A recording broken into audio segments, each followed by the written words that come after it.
Hello students, इस video में हम अंतरिक्ष में बिंदु द पॉइंट इन स्पेस के तीसरे पार्ट को पढ़ेंगे और कुछ मोस्ट इम्पॉर्टेंट क्वेश्चंस को सॉल्व करेंगे। पहला क्वेश्चन है, कह रहा है बिंदुओं 7, 1, 2 तथा 1, -1, 5 को मिलाने वाली रेखा के दिक् अनुपात तथा दिक् कोज्याएं ज्ञात कीजिए। ठीक है, तो दो बिंदुओं में दे रखे हैं, पहले को हम ए मान लेते हैं और दूसरे को हम बी मान लेते हैं। ये इनके निर्देशांक दिए हुए हैं। ठीक है, तो इसे हम नाम दे देते हैं x1, y1 और z1, ये x2, y2, z2। क्लियर। हमें इनके दिक् अनुपात और दिक् कोज्याएं निकालनी है। ठीक है, तो दिक् अनुपात हम जानते हैं कैसे निकाले जाते हैं। दिक् अनुपात को हम स्मॉल ABC से डिनोट करते हैं, पिछले वीडियो में हमने पढ़ा था। तो A बराबर होता है x2 - x1, B बराबर होता है y2 - y1 और C बराबर होता है z2 - z1। ठीक है, अब यहाँ हम वैल्यू लगा देते हैं। x2 का वैल्यू 1 -7 यानी माइनस का 6, और यहाँ हम लगा देंगे -1 -1, ये माइनस का 2, और ये हो जाएगा 5 - 2, ये हो जाएगा 3। क्लियर। तो ये इसके दिक् अनुपात हो जाएंगे। अब हमें निकालनी है दिक् कोज्याएं। तो दिक् कोज्याएं कैसे निकालते हैं?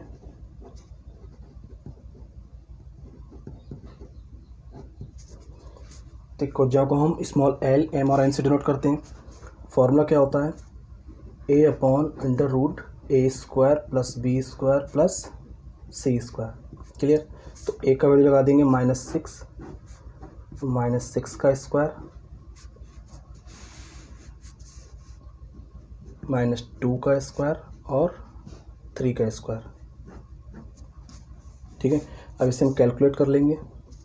तो ये हो जाएगा -6/36 + 4 + 9, -6/√49, ये हो जाएगा 7। क्लियर।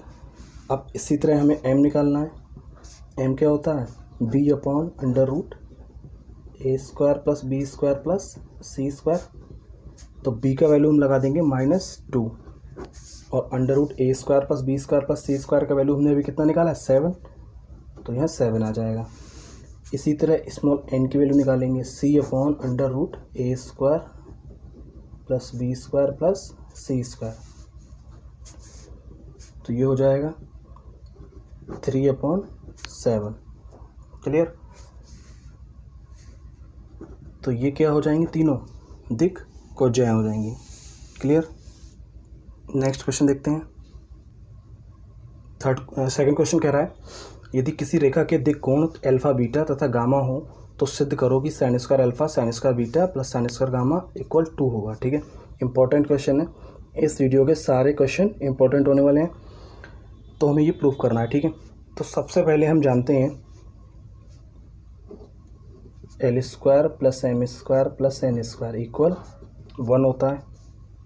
ये हम पढ़ चुके हैं, दिक् कोज्याओं में ये रिलेशन होता है। ठीक है, और यहाँ जो स्मॉल l, m और n है, इनकी जो वैल्यू होती है वो क्या होती हैं? cos अल्फ़ा, m की वैल्यू होती है cos बीटा और n की वैल्यू होती है cos गामा। क्लियर। तो अब हम ये वैल्यू को यहाँ लगा देंगे इस इक्वेशन में। तो ये हो जाएगा cos² alpha + cos² beta + cos² gamma = 1। अब हम cos² अल्फ़ा की जगह पे हम लगा सकते हैं 1 - sin² alpha + 1 - sin² beta + 1 - sin² gamma = 1। Clear. अब बस हमें इसे कैलकुलेट करना है। 1 1 1, ये क्या हो जाएगा मिलके 3। ठीक है, -sin² अल्फ़ा -sin² बीटा और -sin² गामा = 1। तो हम इसे सॉल्व कर लेंगे। 3, ये 1 को इधर ले आएंगे, -1 हो जाएगा ये, और sin² अल्फ़ा, बीटा और ये गामा, इन तीनों टर्म को हम बराबर में ले जाएंगे।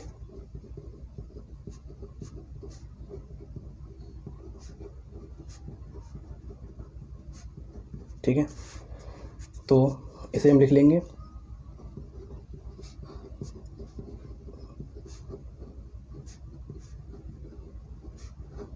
और 3 में से बन गया 2। ठीक है, तो यही हमें प्रूफ करना था। छोटा सवाल है, इम्पोर्टेंट है लेकिन। क्लियर। थर्ड क्वेश्चन देखते हैं।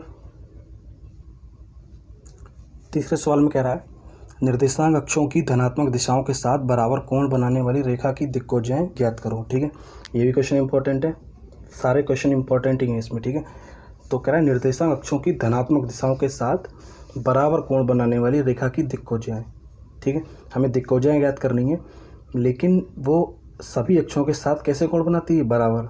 तो हम मान लेते हैं माना रेखा अक्षों से अल्फा, बीटा तथा गामा कोण बनाती है। क्लियर। और वो कह रहा है कि बराबर कोण बनाती है, तो तीनों एंगल कैसे होंगे? इक्वल होंगे।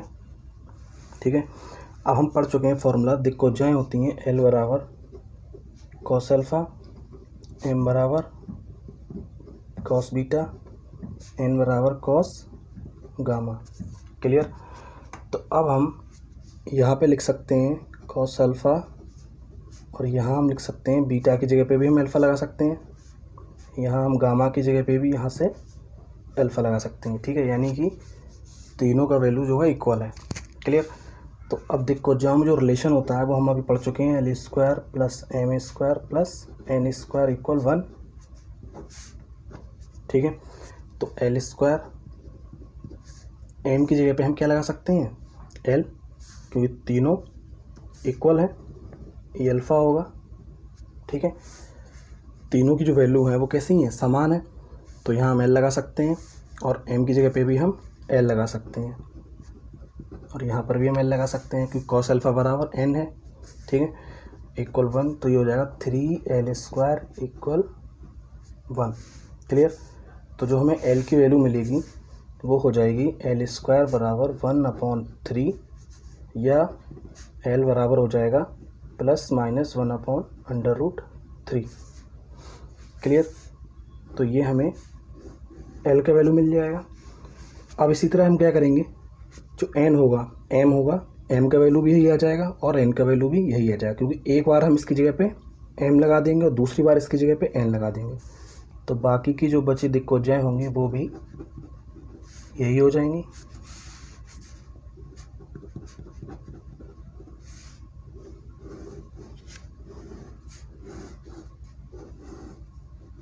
क्लियर। क्योंकि वो कह रहा है हमें यही सिद्ध करना था कि निर्देशांक अक्षों की धनात्मक दिशाओं के साथ बराबर कोण बनाने वाली रेखा की दिक्कोजाएं ज्ञात करो। क्लियर। फोर्थ क्वेश्चन देखते हैं। यहाँ पूछ रहा है यदि कोई रेखा x तथा y अक्ष की धनात्मक दिशाओं के से क्रमशः π/4 तथा π/3 का कोण बनाती है, तो z अक्ष से इसका कोण ज्ञात कीजिए। ठीक है, तो हम मान लेते हैं कि माना रेखा x, y तथा z अक्षों से अल्फ़ा, बीटा तथा गामा कोण बनाती है। क्लियर। हमने तीनों एंगल को मान लिया कि अल्फ़ा, बीटा और गामा कोण बनाती है, तो दो एंगल तो उसने हमें दे दिए हुए हैं, अल्फ़ा बराबर π/4 और बीटा बराबर दिया हुआ है π/3। क्लियर। तो हमें गामा की वैल्यू निकालनी है, यानी तीसरा जो एंगल होगा वो हमें बताना है। तो हम दिक्कोजाओं में जो रिलेशन होता है वो हम पढ़ चुके हैं, काफ़ी इंपॉर्टेंट रिलेशन है, लगातार पढ़ रहे हैं इसको। ठीक है, तो इसकी जगह पे हम लिख सकते हैं cos square alpha plus cos square beta plus cos square gamma equal 1। ये तीनों वैल्यू होती हैं एलिमेंट की। तो अब यहाँ पे हम एंगल लगा देंगे कॉस स्क्वायर, ये है π/4, और कॉस स्क्वायर ये है π/3, और कॉस स्क्वायर गामा हमें निकालना है। तो कॉस π/4 का जो वैल्यू होता है कॉस का, इसका होता है 1/√2। ठीक है, तो इसका हम स्क्वायर कर देंगे। कॉस π/3 का जो वैल्यू होता है वो होता है 1/2, इसका स्क्वायर कर देंगे। Cos square gamma equal 1। ठीक है, तो अब हम इसे कैलकुलेट कर लेंगे। ये हो जाएगा 1/2 plus 1/4 plus cos square gamma equal 1। तो तो ये हो जाएगा cos square gamma equal 1 minus 1/2 plus 1/4।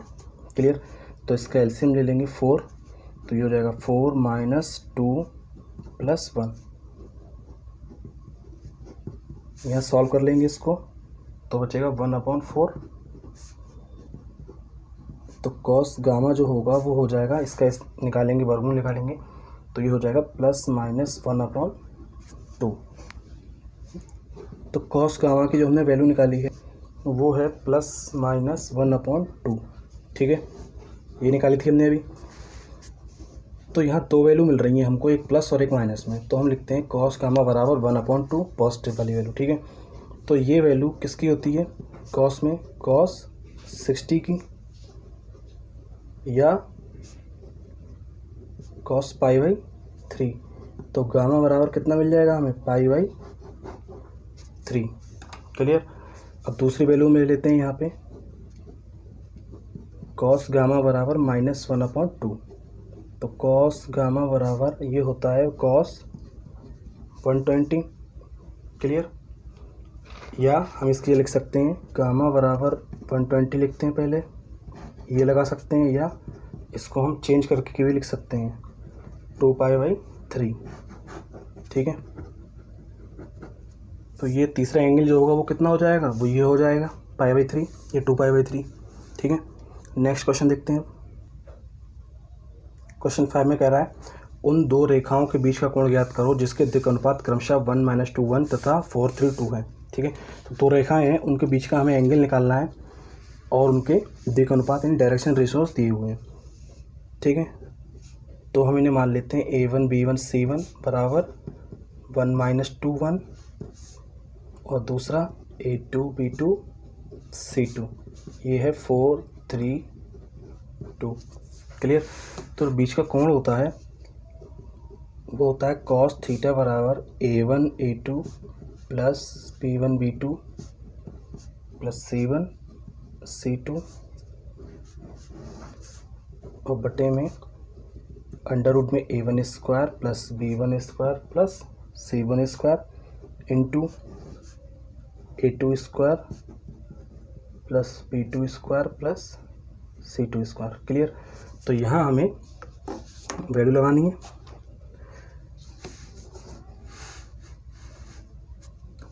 Cos theta बराबर A1 का वैल्यू हम लगा देंगे 1, A2 का वैल्यू 4 प्लस B1 का वैल्यू कितना है -2 और B2 का वैल्यू 3 प्लस C1 का वैल्यू कितना है 1 और C2 का वैल्यू है 2।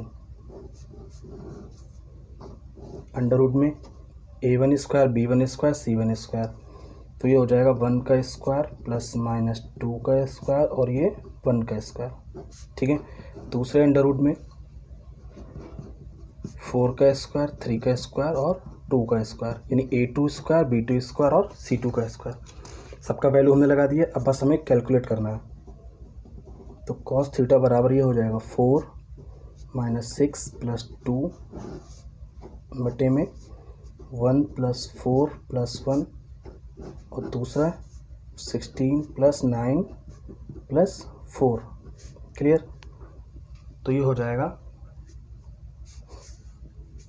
ये हो जाएगा 0 4 और 2 कितना 6 - 6 कितना 0 और बटे में जो भी वैल्यू बचेगी ये कोई फ़र्क नहीं पड़ेगा अब इससे 29। ठीक है, तो 0 को जब डिवाइड करेंगे तो हमें क्या मिलेगा, वैल्यू 0 मिलेगी। क्लियर। और 0 हम जानते हैं किसकी वैल्यू होती है, कॉस 90 यानी π/2। तो थीटा बराबर हमें मिल जाएगा π/2। क्लियर। तो ये हमारा बीच का कोण हो जाएगा। क्लियर। इसे हम एक और मेथड से कर सकते हैं, अगर हम इन दिक्कोज्याओं से इसकी दिक् अनुपात से इनके दिक्कोज्याएं L M और N की वैल्यू निकालें, फिर जो L M और N में रिलेशन होता है उससे हम निकाल सकते हैं। क्लियर। अगला सवाल देखते हैं, क्वेश्चन नंबर 6 देखते हैं। इसमें पूछ रहा है सिद्ध करो कि बिंदुओं 1 2 3 -1 -2 -3 को मिलाने वाली रेखा इसमें पहला क्वेश्चन है बिंदुओं 2, 3, 4 तथा 5, 9, 3 को मिलाने वाली रेखा के समानांतर, ठीक है। तो हमें इन दोनों बिंदुओं को मिलाने वाली रेखा दी हुई है, वो रेखा इन दोनों बिंदुओं को मिलाने वाली रेखा के पैरेलल है या समानांतर है। तो ये हम कैसे सिद्ध करेंगे? तो इन दोनों बिंदुओं को जो मिलाने वाली रेखा है 1, 2, 3 और एक यहाँ पे है ये -1, -2, -3, तो इसे मान लेते हैं ए पॉइंट और इसे बी। तो ये रेखा ए बी है जिसके दो बिंदु दिए हुए हैं। तो हम क्या करेंगे, रेखा ए बी के दिक् अनुपात निकालेंगे। ए बी के दिक् अनुपात, ठीक है। तो A1, B1, C1 मान लेते हैं इसको। इसमें से इसको हमें घटाना है, x2 - x1, y2 - y1 अभी पढ़ा था। तो ये हो जाएगा -1, -1, -2, -2, -3, -3, ठीक है। तो हमने इसमें से इसे घटा दिया, तो इसके दिक् अनुपात हमें जो मिल जाएंगे वो हो जाएंगे A1, B1 और C1। वो क्या हो जाएंगे, -2, -4 और -6। क्लियर। तो अब इसमें पहला पार्ट पूछा है कि बिंदुओं 2, 3, 4, 5, 9, 13 को मिलाने वाली रेखा के समानांतर है। तो इन दोनों बिंदुओं को भी हम क्या मान लेते हैं, ये पहला है C और D मान लेते हैं। तो C है 2, 3, 4 और ये है 5, 9, 13। क्लियर। तो रेखा CD के दिक् अनुपात निकालेंगे अब हम।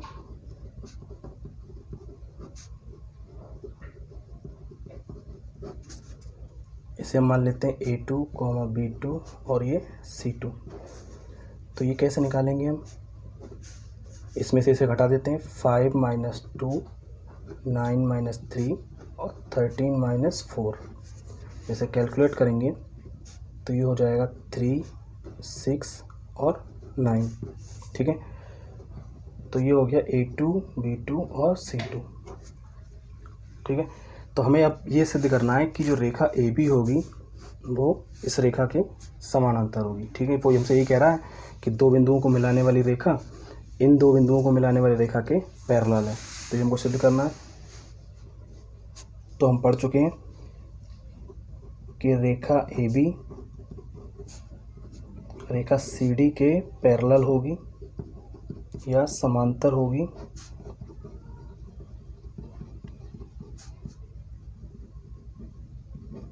यदि,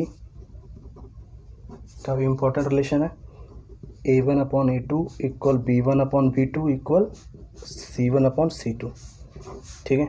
तो यहाँ हम इनकी वैल्यू लगा देंगे। A1 का वैल्यू कितनी थी, ये है -2 और A2 की वैल्यू कितनी है 3, B1 की वैल्यू -4, B2 की वैल्यू 6, C1 की वैल्यू है -6 और C2 की वैल्यू 9, ठीक है। हमने सबका वैल्यू लगा दिया, इसे कैलकुलेट करना है। तो ये हो जाएगा -2/3, 2 से डिवाइड हो जाएगा, ये 3 से डिवाइड हो जाएगा। क्लियर। तो हमने देखा तीनों वैल्यू कैसी आ रही हैं, इक्वल आ रही हैं। तो इससे क्या सिद्ध हो गया, अतः रेखा AB और CD पैरेलल हैं या समांतर हैं। क्लियर। इसका फर्स्ट पार्ट हो गया। अब सेकंड पार्ट देखते हैं इसका। सेकंड पार्ट कह रहा है बिंदुओं -2, 1, 5 तथा 3, 3, 2 को मिलाने वाली रेखा के लंबवत है, ठीक है, यानी परपेंडिकुलर है। सब वही सवाल है हमारा, ये सेकंड पार्ट है इसका। ये बिंदु वही रहेंगे जो हमने निकाले थे अभी, ठीक है। रेखा AB के दिक् अनुपात यही रहेंगे, ये रेखा AB के दिक् अनुपात है जो हमने निकाले थे।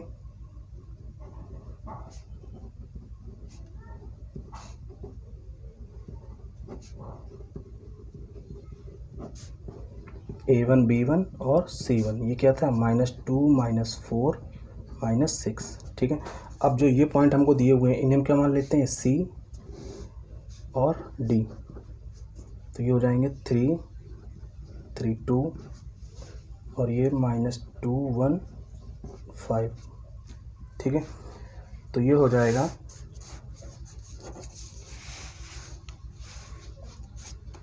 CD के डायरेक्शन रेशोज या दिक् अनुपात। जो CD के दिक् अनुपात होंगे वो क्या हो जाएंगे, A2 B2 और C2। तो ये हम सॉल्व कर लेंगे, इसमें से घटा देंगे 3 माइनस और माइनस का 2, 3 + 2 3 - 1 और 2 - 5।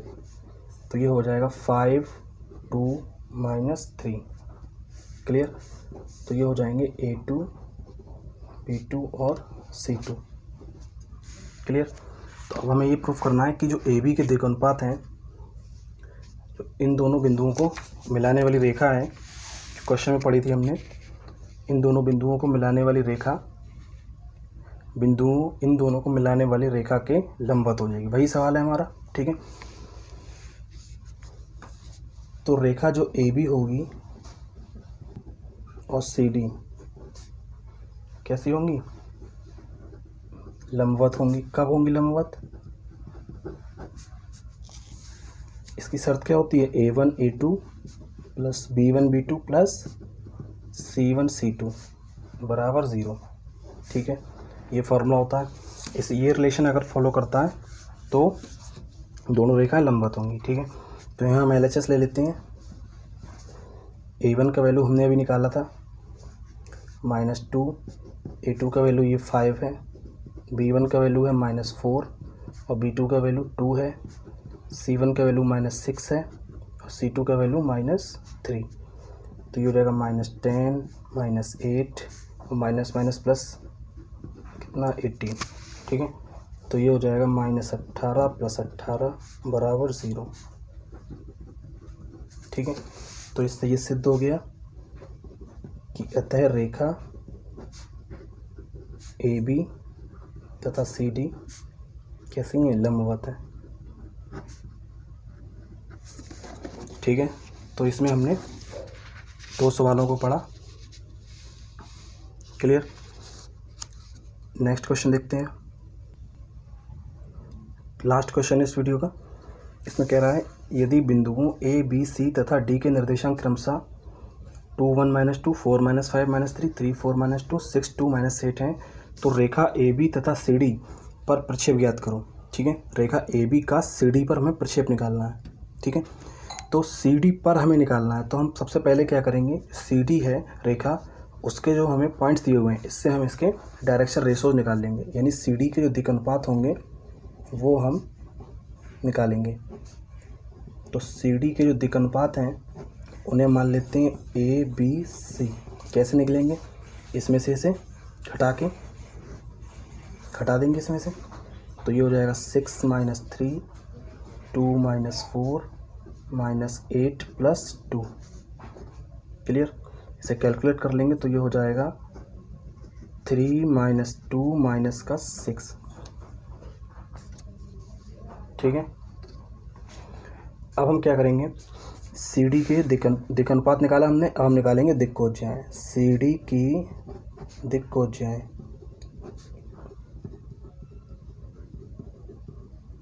यानी कि डायरेक्शन कोसाइंस। ठीक है, तो वो क्या होती हैं, LMN।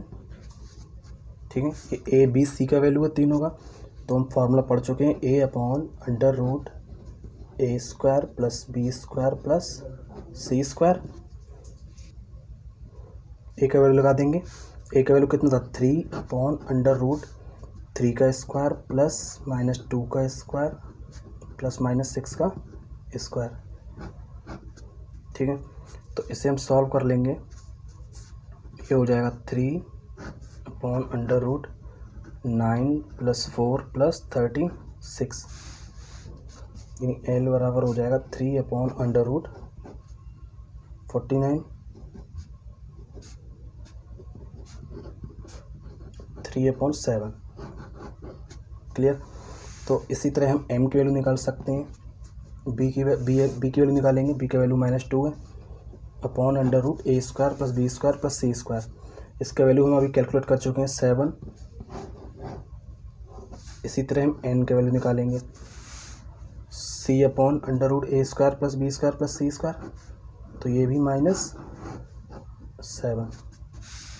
क्लियर, तीनों का वैल्यू आ गया। अब हमें रेखा ए बी के दिक् अनुपात निकालने होंगे। कह रहा है 4 बिंदु हैं, ये सी डी है और ये ए और बी है, तो हम निकालेंगे ए और बी के दिक् अनुपात। तो ए है 2 1 -2, बी है 4 -5 -3, ठीक है। तो ए बी के दिक् अनुपात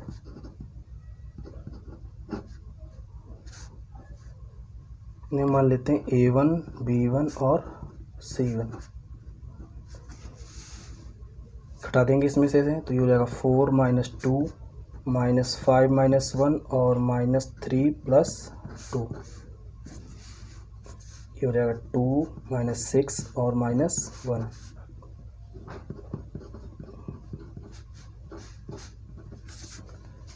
क्लियर, तो ये इसके दिक् अनुपात हो जाएंगे। अब निकालेंगे रेखा ए बी का रेखा सी डी पर प्रक्षेप, ठीक है। तो इसका फॉर्मूला होता है A1 क्या, ये वाला, plus M B1 plus N C1। Clear, यहाँ L M N दिक्कोज्याएँ हैं रेखा ए बी की, और A1 B1 C1 दिक्कोज्याएँ हैं रेखा सी डी की, जिस पर हमें प्रक्षेप निकालना है। तो L M N की वैल्यू हमने भी निकाली थी, L की वैल्यू 3/7 और A1 की वैल्यू हमने निकाली है 2, M की वैल्यू हमने निकाली थी -2/7 और B की वैल्यू है -6, N की वैल्यू -6/7 थी और C1 की वैल्यू है -1। इसे हम कैलकुलेट कर लेंगे तो ये हो जाएगा 6/7, 12/7 और ये हो जाएगा 6/7। इसका एलसीएम ले लेंगे तो 6 + 12 + 6 24/7, ठीक है। तो ये रेखा ए बी का सी डी पर प्रक्षेप हो जाएगा। क्लियर, तो इसी के साथ हमारा ये वाला टॉपिक समाप्त होता है, ठीक है। नेक्स्ट वीडियो में हम एक नए चैप्टर को डिस्कस करेंगे।